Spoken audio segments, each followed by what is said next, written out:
What's up guys? Welcome to AnimeKouhai. If you'd like to help me out, please hit the like button and subscribe to my channel. Her frustrations with Obara were understandable. Peliod had dispatched Insectar scouts to study the cryptids, so she was well aware of Obara's forces.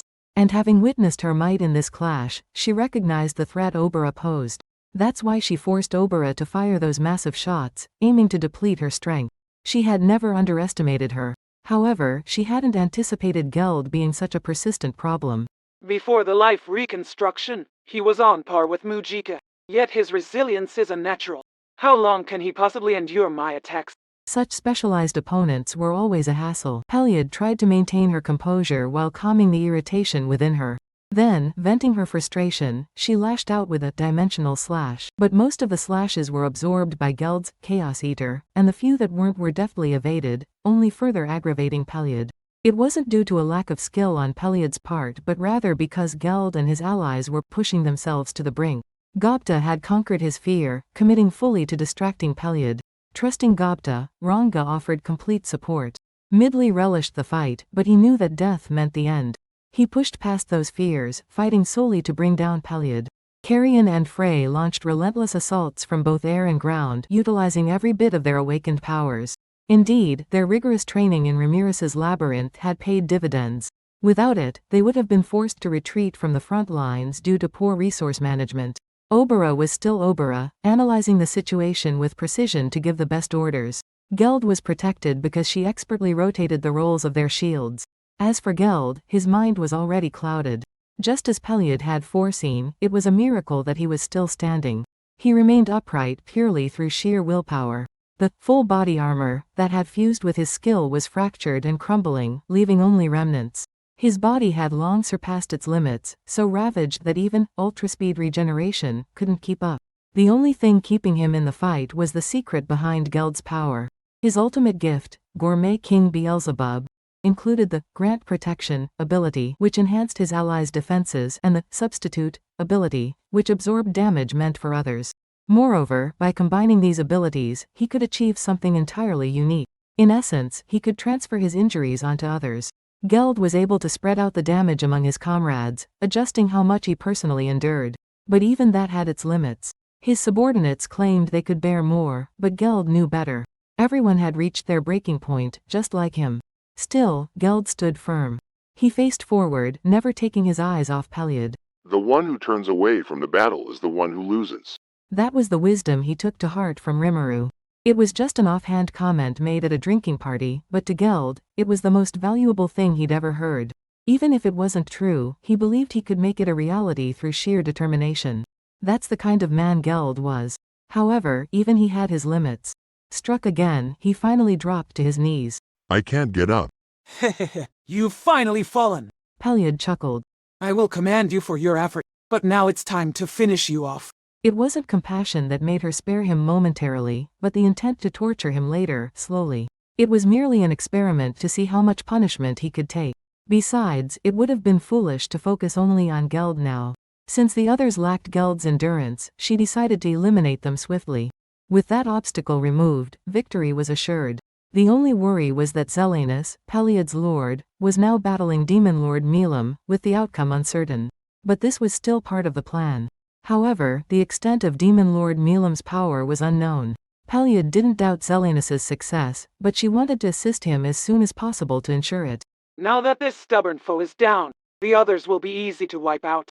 Confident in her impending victory, Peliod was about to unleash her special technique against Obara and the others, when suddenly she froze. A chill shot down her spine. She sensed something, or someone, interfering within the very space she controlled. This can't be. Only a select few could breach this place. Even among the most powerful entities, those informed beforehand, it was difficult to enter this controlled space from outside. Even if they disrupted space-time like Milam, it would have taken much longer after the disturbance was detected in the barrier. And yet, this presence entered the space as if there were no barriers. There shouldn't be anyone capable of that. If there was, it had to be a being far beyond the ordinary. Peliod pinpointed the intruder's location and locked her gaze on it. There, she saw a golden gleam. The glow came from the barrel of a gun, aimed squarely at Peliod herself. The gun was held by the yellow primordial, previously dismissed as no longer a threat. The target was close to the yellow primordial, her eyes fixed intently on Peliod's head. It was obvious what she was about to do. And it was enough to send a shiver through Peliod. Before the words fully left her lips, a bullet shattered Peliod's head. And in that instant, her very existence was snuffed out. Thus, Peliod was erased from existence without even a chance to utter her last words. Zelanus realized that Peliod was no more. Her presence had vanished, meaning she was dead. This was a dire development. It's time. Zelanus murmured, choosing to retreat. Milam questioned, sensing something. I mentioned that continuing this fight is meaningless. Peliod's death was a shock to Zelanus. It was so severe that his future plans were now in disarray, making it impossible to focus on immediate victory.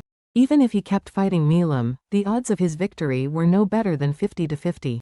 Zelanus had decided to engage because Peliod's plan was to eliminate all the enemy leaders, gather their strength, and channel it to support Zelanus. If Peliod had managed to undergo life reconstruction by absorbing the strength of the warriors here, she could have been reborn as an incredibly enhanced being, though still not as strong as Zelanus. However, that plan had failed.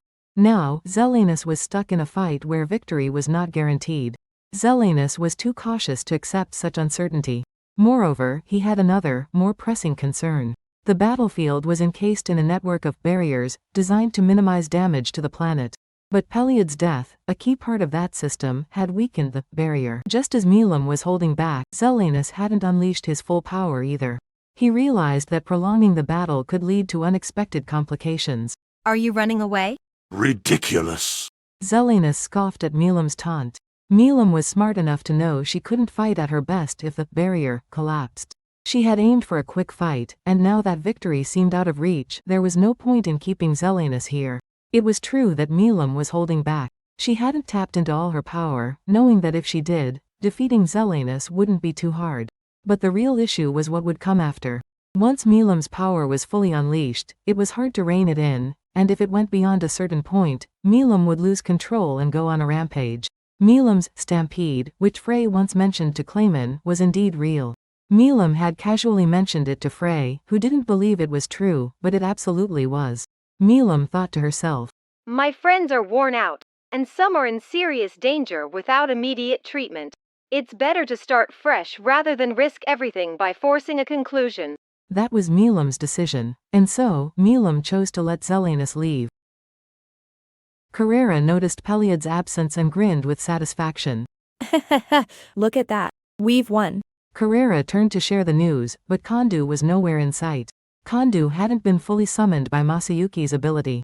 He had only manifested briefly, using the golden gun he had given Carrera as a link. It was an existence formed by Carrera's will, an illusion she had willed into reality. I get it. You showed up because you were worried I might mess up, right? Carrera spoke to the empty sky, still smiling. It was a lonely feeling, but Carrera was strong enough to handle it. That's why she resolved to become stronger, so she wouldn't need that kind of help next time. Gopta was shouting in triumph. Ranga was howling in victory alongside him. It was amusing how alike they were in that moment.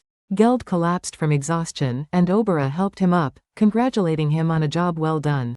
Carrion and Frey exchanged nods, assisting Obera and laughing with Geld. Gabble and the others rushed over to lift Geld onto a stretcher, sprinkling him with recovery medicine. Despite the commotion, Geld seemed to be in decent shape. As Geld and the others were taken to Tempest, Midley spoke with emotion. We did it. Midley-san. It feels strange to be called San by a primordial, someone who's lived longer than I have.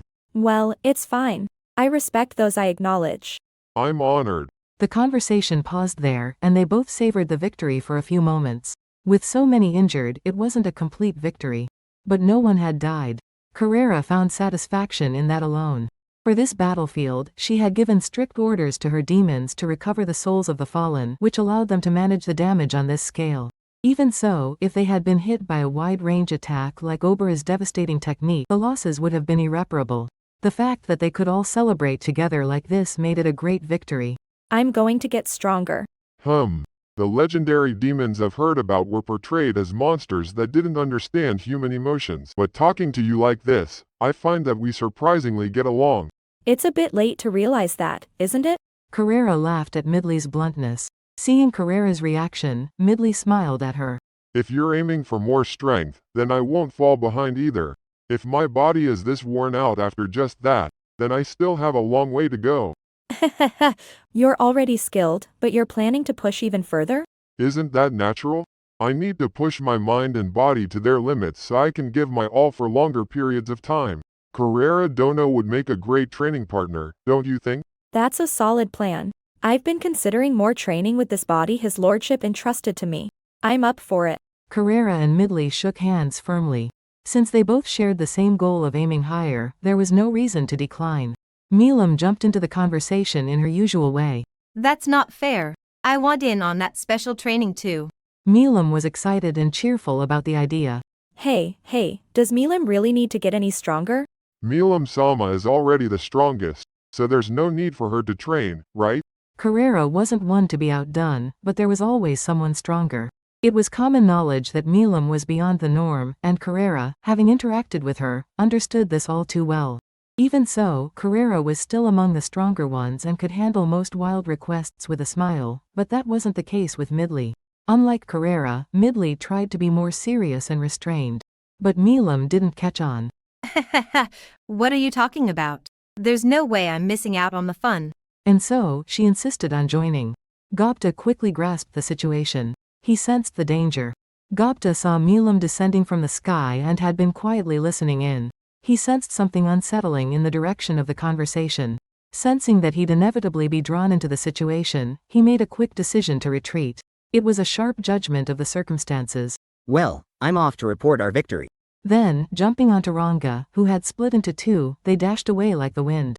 A big thanks to the AnimeKouhai patrons who made this video possible. Jared Bressler, Havox, Speed Saber, Curtis Loban, Judah Herrera, Just a Guy, Miss L.W. Hernandez, Jason Martin, Zach Rosen, Jerry Sladek, Ray Perez, Jay, Donald Williams, Day of Light, John M, Godman Gaming, Markithian Tidwell, Adrian, Kumo, T. Bush, JV, Thomas, Christ, Joshua Cousins, Jose Hernandez, Khalid, Christian Deshazer, Divine C. Harris, Montyboy98, Ruben, Yuki Iki, Gray, Isaac, Koala King 93, Quilly Buckner, Alver, Darius King, Normal Defate, Vicente Baharias, Joshua Andrade, L, Gary Miles, Dragon Spawn 666, J. Rule, Nate, Leiron Sangkap, Lucas Guet, Jason Martin, Christopher Mash, Charles Bailey, Sky T, Diego Ginoza, Andre Hamilton, Martin Ramos, Guy Ensley, Simon Rode, Emperor WSA, Miko Espinosa, Gobi Lin,